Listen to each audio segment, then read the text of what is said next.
Fog Wrestling, what do you want to talk about? Monday Night Raw.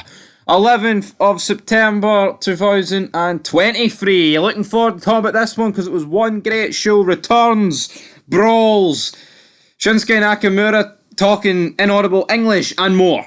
It was great, wasn't it? It's fucking shite. It was on the 9th of September. And no, 11th of September. Like, that sums up the show. 9/11, that's all I'm going to say. Yeah, I don't actually recall any sort of homage paid to 9/11 during this show. Nope, WWE is no longer patriotic, so... That's pretty much it. But I tell you what, main event, Jey Uso's here, but you know what, they're no longer good television either. So we can forget about their patriotism, because this show is just devoid of anything, like, good. I mean, Rollins and Cody Rhodes, for me, are like upper mid-carders, at best. And they're like the holy grail. Like, you can slap main event right in front of Jey Uso. Does that make him a main eventer? I think I prefer Jey over the other two, to be honest. The other two? Well, no, but does it? I'm talking about main event, man. Come on. This show's mid-card, man.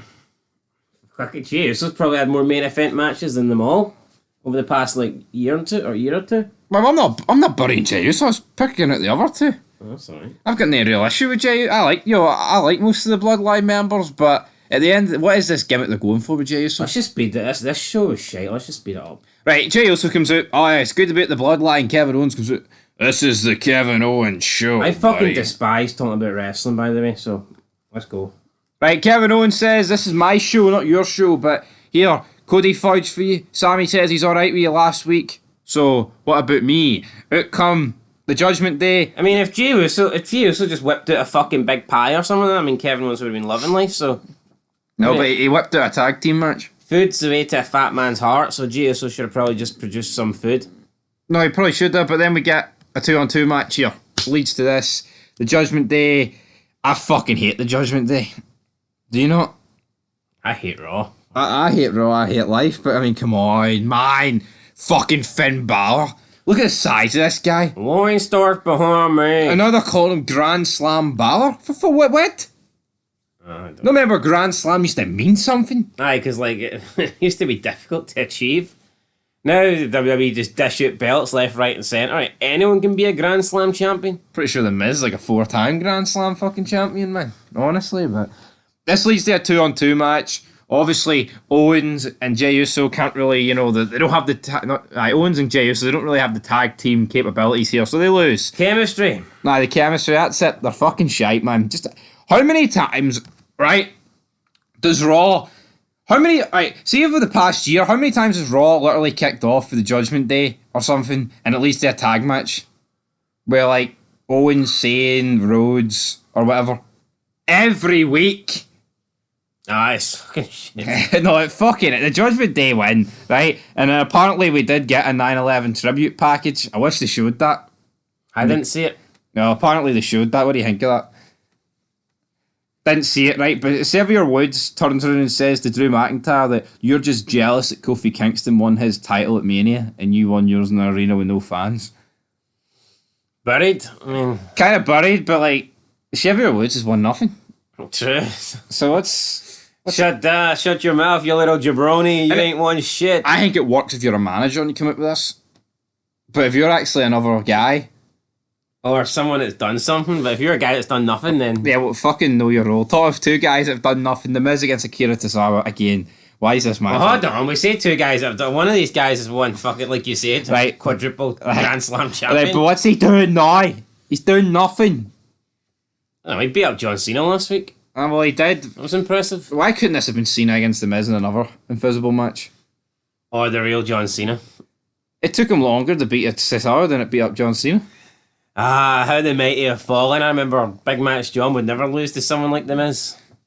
When? Unless The Rock was helping him. 2011 or something. Boy. Right, but The Miz wins, right? Raquel Rodriguez says that she's going to win tonight. Reality is worse than a nightmare. Ooh.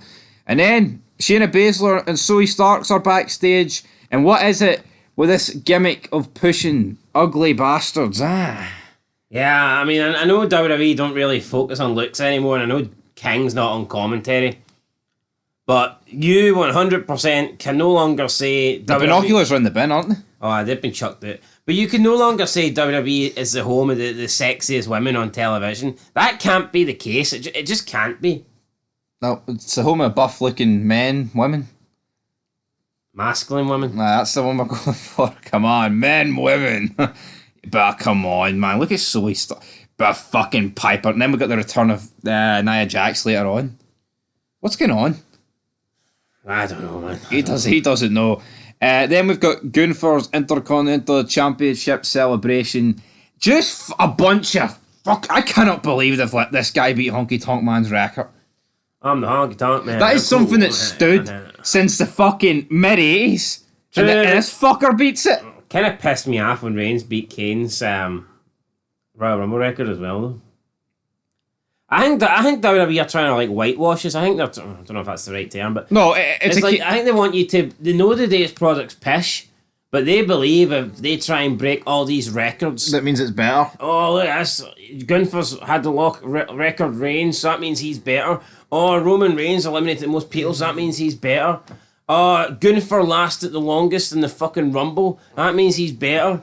Roman Reigns has got the longest title reign of the modern era, that means he's better. No, it doesn't mean fucking shit. How about they try and beat the record of the TV ratings they once got? Fucking try that, please. Anyway, he says that he's starting to run out of competition, and he says, it seems like I'm competing against myself. Right, see if that's the case, why isn't this guy, like, wanting to, like, right, you know what, I'm going to hold on to this belt, but I want to go for the next big thing. Not Brock Lesnar, like Rollins. Yeah, I don't think Intercontinental Championship or US title reign should be that long, to be honest. No. And be this dominant, because surely, like you said, it gets to a point where you're thinking, right, okay, if this guy's beat everybody there is in the Intercontinental Championship level, then why is he not moving up? And let's be honest, you look at fucking Raw, and most of the people that Gunther has beaten, or SmackDown, for example, most of the people that he's beaten to retain the Intercontinental Championship would be considered main eventers anyway. People that have been in world title, like Sheamus, Drew McIntyre. He's beat Riddle. The Reedy Schools. Oh. No. But my point is, he's beat Kofi Kingston. He's beat people that are considered fucking main eventers anyway, and people that wouldn't look out of place if they were challenging for the world title. My point is, it's like he doesn't really need to take a step up because he's already beaten the world title level guys, yet he's doing it with IC belt. It doesn't make any sense to me. This guy's considered a monster, right? And what monster held the IC title during like a period this long without going for the belt, the main belt? Yeah, no one? There was distinguished like levels. So like back in the day, like I mean, you could beat the guys at IC level, and then you drop the belt and move up to the fucking guys at world level. But I think Gunther's already beat a lot of the guys at world level. So no, he has. Chad Gable comes out. He's like, "You made my daughter cry." Gunther's like, "You're a hell of a competitor, but you're a shitty father, amigo." And what the fuck is Gable's? So what, he expects Gunther just to let him win because he brought his daughter? You brought your daughter here. You know, you're the one that did that. You're the one that get beat. Not what the fuck's his point?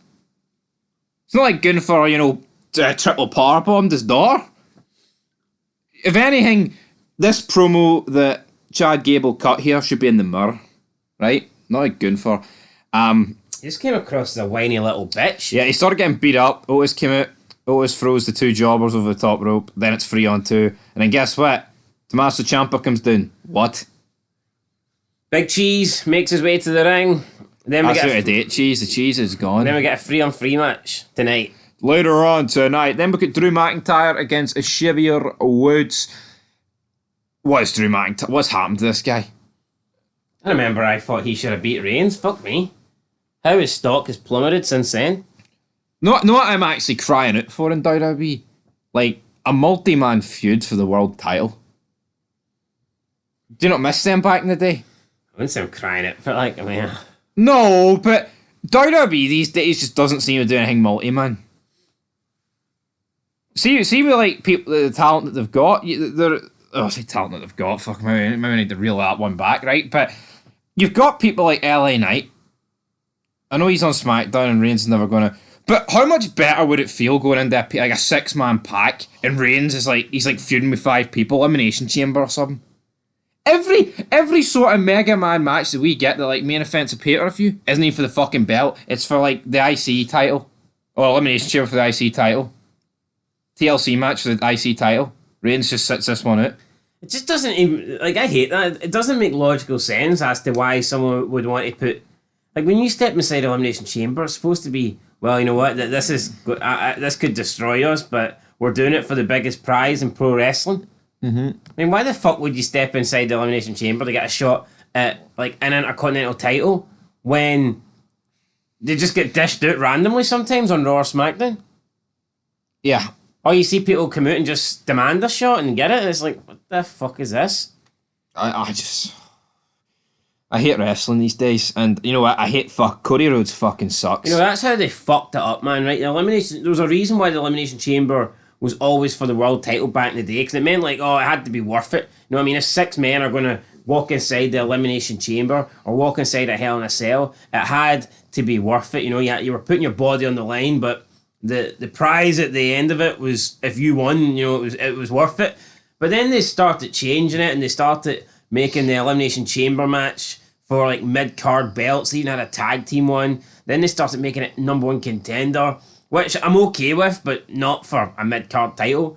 And then you got like the women as well, talking about how they can't wait to compete inside Hell in a Cell. Oh, I can't wait to get in there and show what I can do. And, you know, it's like, what the fuck? When did the guys ever do that back in the day?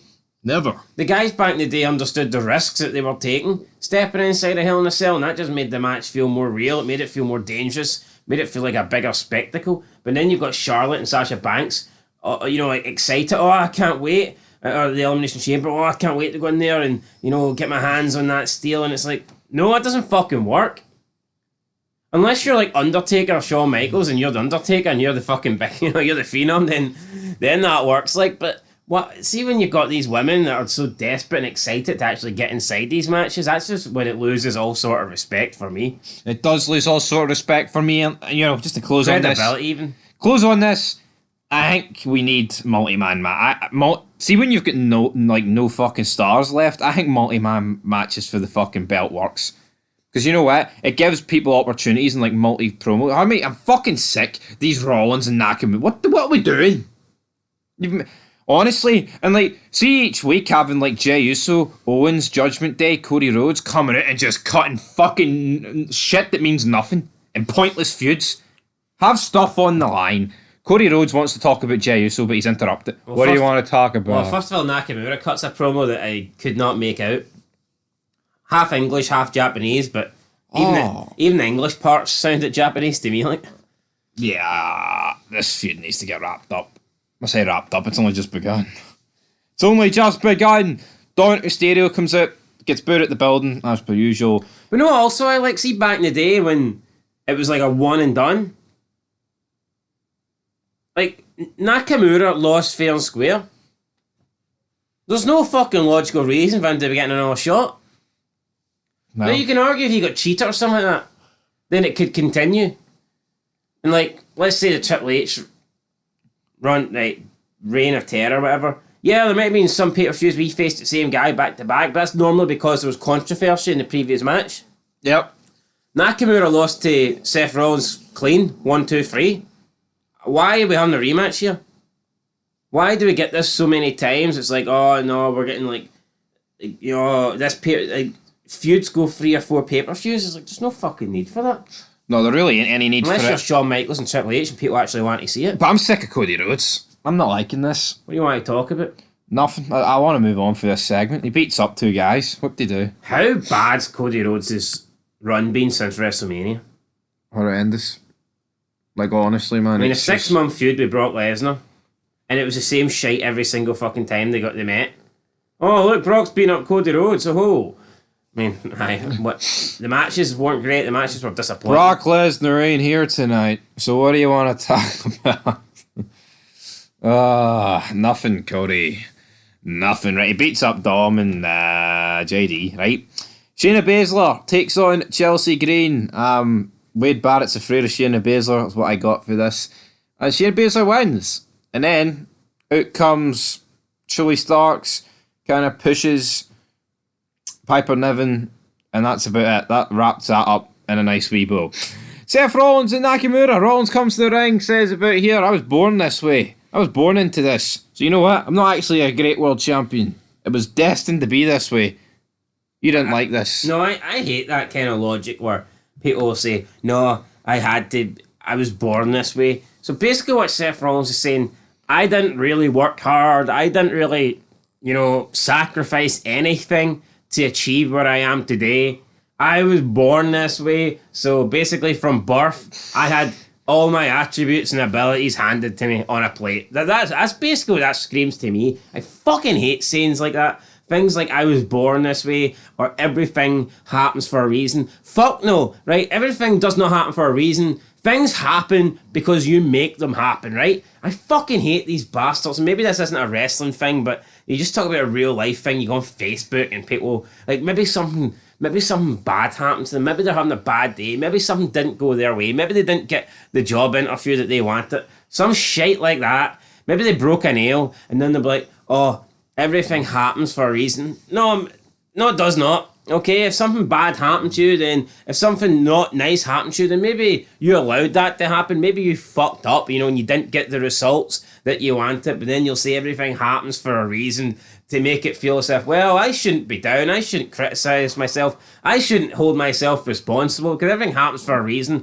and good things are going to happen to me tomorrow. No, fuck that. Fuck this. I was born this way, right? If you want something good, if you want to achieve something, you have to work for it and you have to make it happen.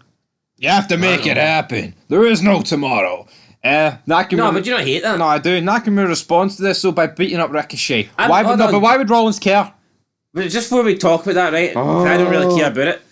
Have you ever seen an intelligent person say everything happens for a reason?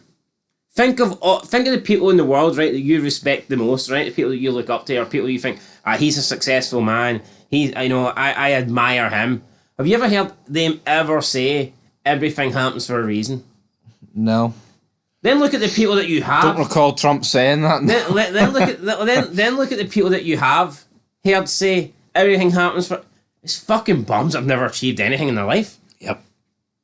So keep waiting on your everything happens for a reason. And as for Seth here, so yeah. You have bad timing. I will fight you. But not I thought you weren't medically cleared. So sorry. I will take your title, but not tonight. We're going to put on a good show. But not tonight.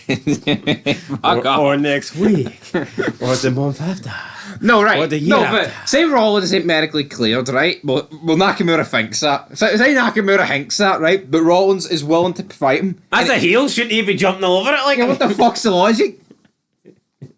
Imagine Shawn Michaels. I'll take your title 100%. Imagine Shawn Michaels beats Triple H for the belt, and Shawn Michaels I want you the Night Hunter rematch, getting this ring, and Triple H's like, Shawn, I would, but you're not medically cleared. It's not. Wouldn't be right. You don't want it. I don't want it. Wouldn't be right for me to jump in there and take you on at 50%. The fucking heel should be all over that shit. Oh, you're not at 100%. Yeah, but it's like he fucking knew his back wasn't good. And he was willing to fight him then? Where's the logic? Where is the fucking logic? No, but I know your secrets. You got a sore back. No, so he wants to fight him because he's got a sore back, but tonight he's not feeling great and, I don't want to fight you tonight. That's not fair, Rollins. Instead, I'll just beat up Ricochet. It's like, this felt like a jobber spot for Ricochet. I just seen Nakamura beat up some guy and I didn't know who it was. Then the camera pans on him and it's Ricochet. I was expecting it to be like Akira Tozawa. I know he's already wrestled tonight. Because Ricochet's much better than Akira Tozawa. No, but he's higher up in the card, isn't he? He just had a feud with Logan Paul, for fuck's sake. Nakamura's taking on Ricochet next week. Is Takira Takawa taking on? I don't know. I thought maybe it was a Japanese rivalry or something. I don't know, right? But the Alpha Academy and Tommaso Ciampa defeated Imperium. Did he? Aye. Tamaka and Ciampa? Alpha Academy and Tommaso Ciampa. I thought you said Akira Tozawa. Fuck me. No, right, anyway, they win, You need to touch up on your Japanese. Oh, yeah. Konnichiwa. Anyway, so here we go. Alpha Academy lost. No, I mean, they won. No, Who gives a shit, right? Glenn, what's his name? Chad Gable. Glenn Jacobs.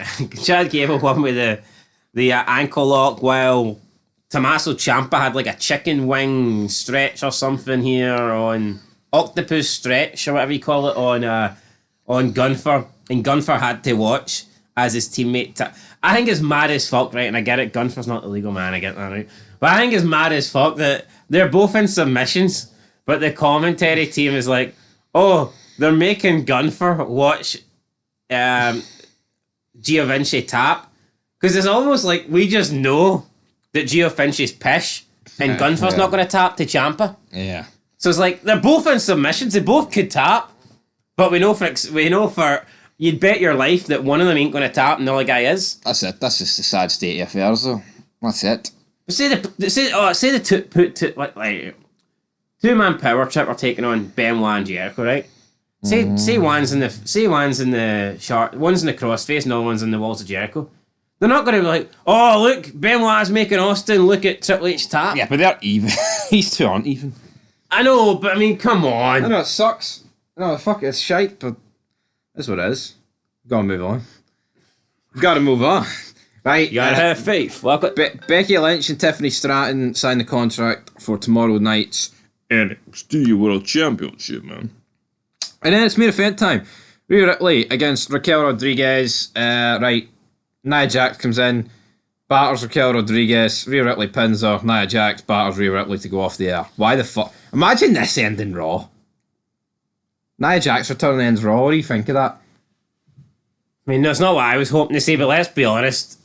Could have been any worse. Could have been any better. That's what I mean. I mean, like, with the roster that Raw have... Nakamura, who were the fucking world title match office. What do you mean? He was Rollins willing to fight him, and he went, no, not tonight. No. Me not special tonight. Oh. That's what it fucking is, isn't it? I don't know. I don't get... So Nia Jax comes out. Raquel's on the outside. Nia Jax hits a move on Raquel. And Raquel gets up and completely blanks Nia Jax as if she was attacked by the invisible John Cena and just gets back in the ring. Yeah. She didn't even fucking look at Nia Jax. Now, if someone comes out and attacks you from behind, wouldn't that at least draw your attention? No, you'd think so. But Nia Jax came out, hit a move on Raquel, and then Raquel got up and just went straight into the ring. And as far as I'm aware, I don't recall the referee being at a count of 9 or nothing like that, so you can't even use that as an excuse. No, you can't. But she didn't even look at Nia Jax. Didn't even look over and go like, what the fuck are you doing? What are you doing there, homeboy? Just went straight back into the ring, got hit with a knee, riptide, 1, 2, 3, then Nia gets in, faces off with Rhea. Rhea gets headbutted, then Nia does her fucking bonsai drop off the top rope. Ass ain't quite as big as Rikishi's, but it's big enough. She hits the leg drop as well on the ring apron. I'm surprised. I think if McMahon was still here, I think if McMahon was writing this, he'd have got her to scream, my hole. Yep. But, I'm going to scream, this gets a 0. I feel like my hole would been hurt watching this. Yeah, it's a 0 for me.